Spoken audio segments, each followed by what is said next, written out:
大家好，我係明光社嘅項目主任郭卓玲。每年咧，香港咧都有女士啦同埋男士嘅選美活動，而啱啱咧電視台喺過去嗰1個月咧，亦都係舉行咗港姐啦同埋港男嘅競選。而今屆嘅港男咧，亦都受到頗多嘅爭議，因為影視處咧收到咧超過係40宗嘅投訴嘅。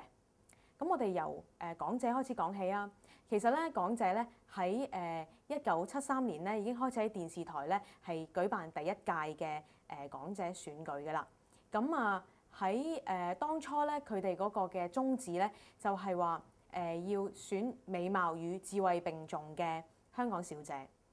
咁當然啦。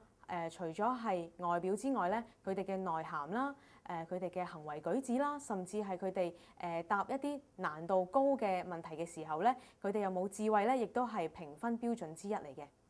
咁但係喺近年咧，我哋發覺喺港姐入邊咧，着重嘅反而係另外一個嘅環節，就係泳衣嘅環節。咁當中嘅泳衣嘅設計咧，越嚟越貼身啦，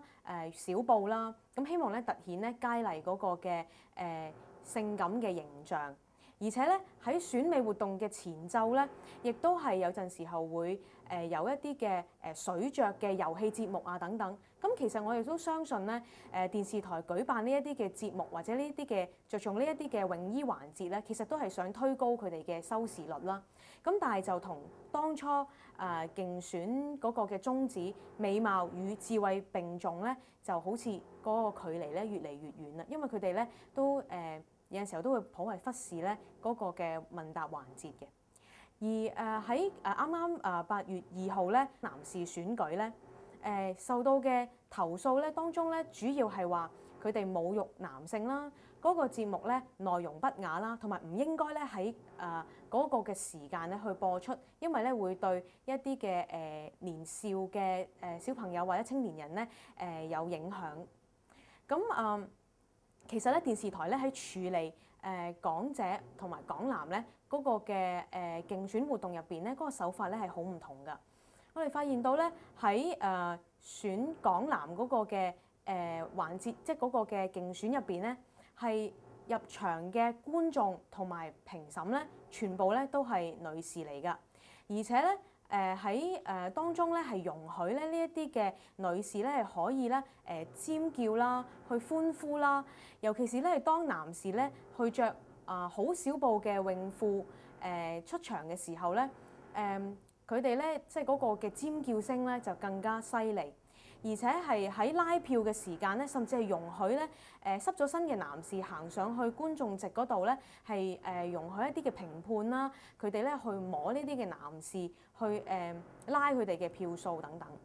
咁我哋會覺得咧，其實咧係明顯地咧係男女咧係好唔公平啦，因為咧我哋可以即係想像得到，如果同一樣嘅情況出現喺女士嘅選舉入邊、女士嘅競選入邊，咁會點樣呢？如果當中嗰個嘅即係舞台設計嘅氣氛，又係去到咁幽暗、咁迷幻嘅環境，而當女士佳麗咧佢哋着泳衣出場嘅時候，係需要濕身嘅，而且咧容許當中嘅男士進場嘅時候咧，係可以尖叫啦、歡呼啦，甚至咧係吹口哨去撩呢一啲嘅佳麗嘅時候，我相信呢個嘅節目一定咧會受到嚴重嘅投訴。但係點解而家呢一個嘅電視台又容許男士選舉呢個節目有呢啲嘅情況發生咧？而當中咧，我哋發覺咧港姐同埋港男咧嗰個節目咧共同之處咧就係越嚟越忽略當中考智慧嘅問答遊戲啦，而且咧越嚟越着重咧展示身體嘅泳衣環節，創造男人新主義、型男革命、迎進全城呢啲嘅口號咧係港男嘅口號嚟嘅。